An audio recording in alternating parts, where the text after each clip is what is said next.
Vă arăt așa ceva din centrul orașului Cahul, lângă universitate. S-a făcut așa un havuz. De fapt sunt două, unul aici și unul vis-a-vis. Două havuzuri așa frumos. Am văzut chiar într-o zi și niște copii care se scaldau aici. Că așa ceva arată bine. Mai înainte aici era, dacă mai țineți minte, o groapă. Dar după asta o stricat și a făcut așa frumos, mai modern. Vara e foarte bine, mai ales când e cald afară. Și dacă vă uitați în partea cealaltă, la fel este unul. Așa, imagini din orașul Cahul.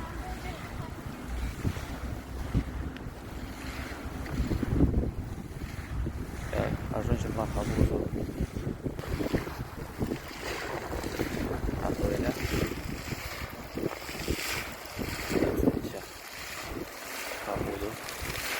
O să văd așa să încerc să trec pentru deasă. Nu cred că trec aici.